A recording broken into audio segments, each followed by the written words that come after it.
And the readings will now be given by Florence from Georgia. I will read from the Bible. Psalm. Wait on the Lord, be of good courage, and he shall strengthen thine heart. Wait, I say, on the Lord. Joshua. Now after the death of Moses, the servant of the Lord, it came to pass that the Lord spake unto Joshua the son of Nun, Moses' minister, saying, There shall not any man be able to stand before thee all the days of thy life. As I was with Moses, so I will be with thee. I will not fail thee, nor forsake thee. Only be thou strong and very courageous, that thou mayest observe to do according to all the law which Moses my servant commanded thee. Turn not from it to the right hand or to the left, that thou mayest prosper whithersoever thou goest.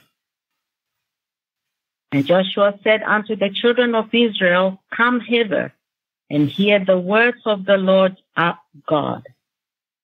And Joshua said, Behold, the ark of the covenant of the Lord of all the earth passeth over before you unto Jordan. Now therefore take you 12 men out of the tribes of Israel, out of every tribe a man. And it shall come to pass, as soon as the soles of the feet of the priests that bear the ark of the Lord of all the earth, shall rest in the waters of Jordan, that the waters of Jordan shall be cut off from the waters that come down from above, and they shall stand upon an heap.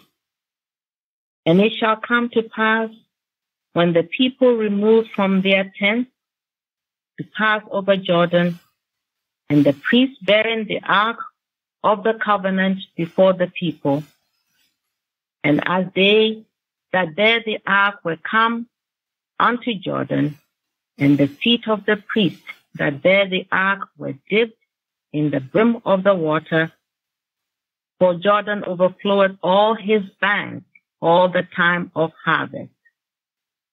But the waters which came down from above stood and rose up upon an heap very far from the city Adam, that is beside Zaretan.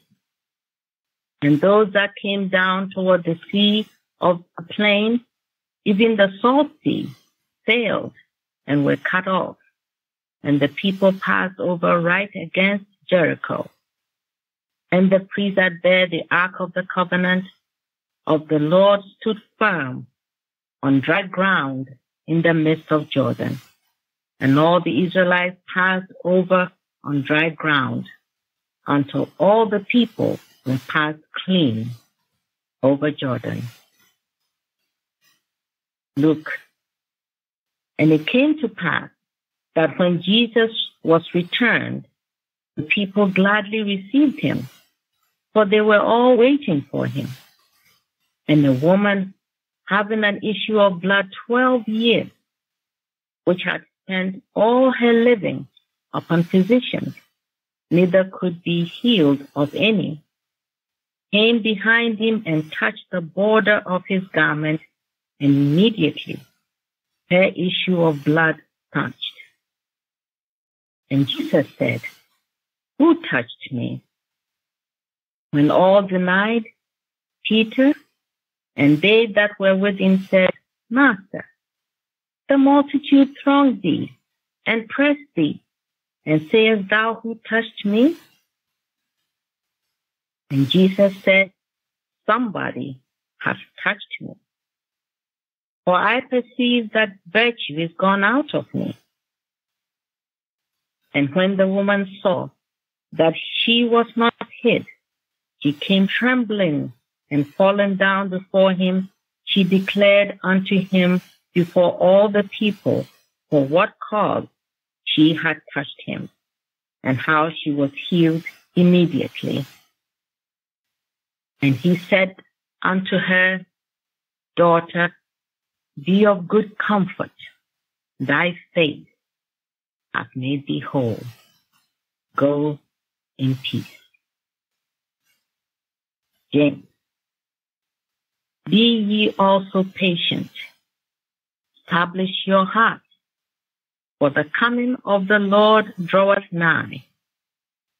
Take, my brethren, the prophets who have spoken in the name of the Lord, for an example of suffering affliction and of patience. Behold, we count them happy which endure. Ye have heard of the patience of Job, and have seen the end of the Lord, that the Lord is very pitiful and of tender mercy. Ephesians. Finally, my brethren, be strong in the Lord and in the power of his might. Put on the whole armor of God, that ye may be able to stand against the wiles of the devil. Wherefore, take unto you the whole armor of God, that ye may be able to withstand in the evil day, and having done all, stand.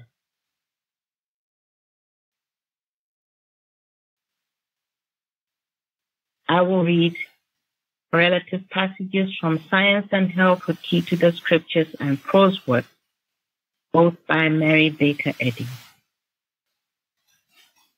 Christian scientific practice begins with Christ's keynote of harmony, be not afraid.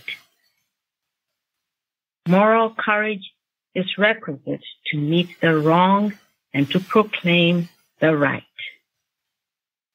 It requires courage to utter truth, for the higher truth lifts her voice, the louder will error scream, until its inarticulate sound is forever silenced in oblivion. He uttered his voice, the earth melted. This scripture indicates that all matter will disappear before the supremacy of spirit. Meet every adverse circumstance as its master. Observe mind instead of body, lest aught unfit for development enter thought. Think less of material conditions and more of spiritual.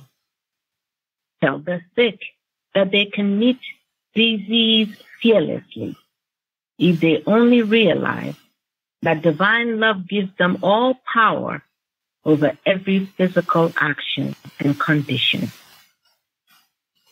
The understanding, even in a degree, of the divine all power destroys fear and plants the feet in the true path, a path which leads to the house built without hands, eternal in the heavens. Wait patiently for divine love to move upon the waters of mortal mind and form the perfect concept. Patience must have her perfect work. There is too much animal courage in society and not sufficient moral courage. Christians must take up arms against error at home and abroad. They must grapple with sin in themselves and in others, and continue this warfare until they have finished their course. If they keep the faith, they will have the crown of rejoicing. Christian experience teaches faith in the right and disbelief in the wrong. It bids us work the more earnestly in times of persecution, because then our labor is more needed. Great is the reward of self-sacrifice, though we may never receive it in this world. Christian Science is dawning upon a material age. The great spiritual facts of being, like rays of light, shine in the darkness, though the darkness comprehending them not may deny their reality.